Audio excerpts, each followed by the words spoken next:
Table হাত তৈরি করে পোকাই ধরলে জনগণ আপনাদেরকে ক্ষমা করবে না। আপনাদের এই ইন্টেরিয়াম গভর্নমেন্টের ভিতর শয়তান আছে, আগে শয়তানকে ধরো, এই শয়তানদের বিরুদ্ধে টেবিল হাত করো, তাহলে ওই গাজীপুরের বেঈমান জাহাঙ্গীর মাইকে আওয়াজ দিয়ে আমার বৈষম্য বিরোধী ছাত্র আন্দোলন, যাদের আন্দোলনে আজ বাংলাদেশে আওয়ামী মুক্ত হয়েছে, তাদের গায়ে হাত উঠতো না।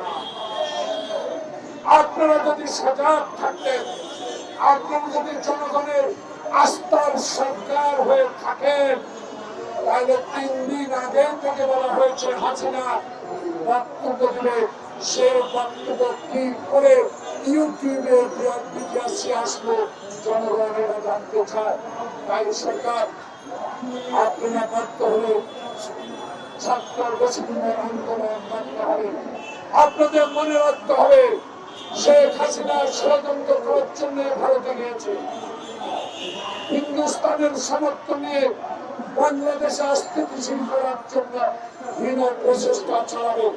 তাই আপনাদের এখনো সময় আছে, টেবিল হাত তৈরি করে পোকাই ধরলে জনগণ আপনাদেরকে ক্ষমা করবে না। টেবিল হাত দিয়ে আপনি জাহাঙ্গীর গাজীপুরের কেন গ্রেপ্তার হল না? কয়েকজন টোকাইকে গ্রেপ্তার করলে আওয়ামী লীগের এই ষড়যন্ত্র পশ্চিম কালে বন্ধ হবে না।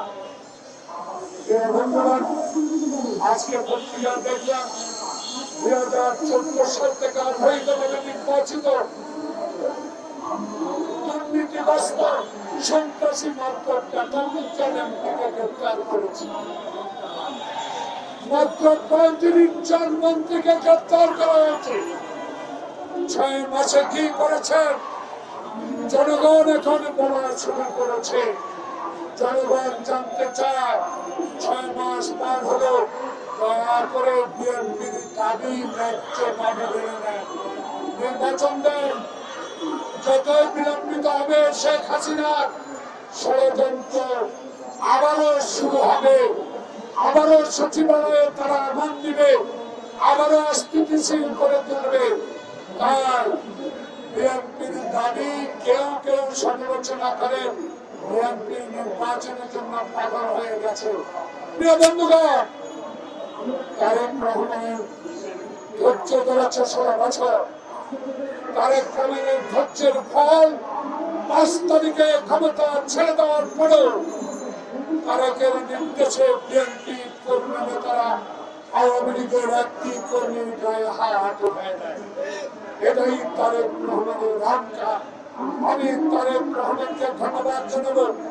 ধৈর্য আপনি ধরেছেন, এখন সেই ধৈর্যের ভার যদি আওয়ামী লীগের ষড়যন্ত্র সচিবালয়ে প্রথম তারা আবার ষড়যন্ত্র করে ব্যাঘাত সৃষ্টি করে আন্দোলনের কর্মসূচি আগামীকাল থেকে শুরু করব।